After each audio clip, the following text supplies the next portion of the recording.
श्रीराम जय जय राम. श्री अनंतकोटी ब्रह्मांड नायक राजाधिराज सच्चिदानंद सद्गुरु श्री ब्रह्मचैतन्य महाराज की जय. जय जय रघुवीर समर्थ. श्रीराम. श्री ब्रह्मचैतन्य गोंदवलेकर महाराज प्रवचन. 8 एप्रिल. शंका न ठेवता नाम घ्यावे. नामस्मरण करायला सांगितले की लोक सबबी सांगतात, पण खरोखर नामस्मरण करण्याच्या आड काहीच येत नाही. काम करीत असताना सुद्धा उगाचच इतर विचार मनात येतातच ना. मग तसेच नामस्मरण करायला कोणती अडचण आहे? उगाच दुसरे विचार करण्यापेक्षा भगवंताचे नाम घ्यावे हे बरे नाही का?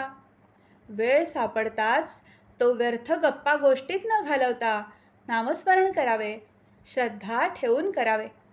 2 प्रवासी पायी जात होते. त्यांना भूक लागली. जाताना एक आमराई लागली. त्यांनी मालकाला विचारले, आंबे घेऊ का? मालक म्हणाला, 15 मिनिटात जितके आंबे खाता येतील तितके खा. दोघांपैकी एक होता तो मालकाजवळ चौकशी करू लागला. या शेताला पट्टी किती, मालक कोण वगैरे पुष्कळ विचारपूस करू लागला. दुसरा मात्र भराभर आंबे खाऊ लागला. इतक्यात 15 मिनिटे झाली. मालकाने सांगितले, वेळ संपली, आता तुम्ही जा. एकाचे पोट भरले, दुसरा मात्र उपाशी राहिला. या गोष्टीवरून हे ध्यानात घ्यायचे की नुसते प्रश्न विचारण्यापेक्षा श्रद्धा ठेवून नाम घेऊ लागावे. नामाचा अर्थ आपल्याला जरी कळला नाही तरी तो भगवंताला कळतो. म्हणून नामाचे महत्त्व कळो वा न कळो नाम घेत राहावे. ध्रुवाने काय केले?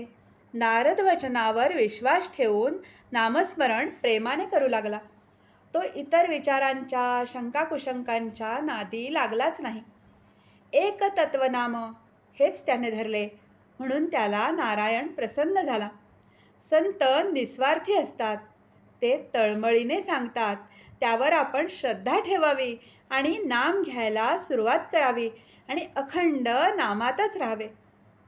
नाम किती दिवस घेत राहावे? नाम सोडावेसे वाटत नाही तोपर्यंत ते घ्यावे. नामात रंगून जाईपर्यंत नाम घ्यावे. नामस्मरणात रंगला की नाम सुटणारच नाही. भगवंताचे नाम हेच श्रेष्ठ आहे. त्या नामात रंगेल तोच खरा.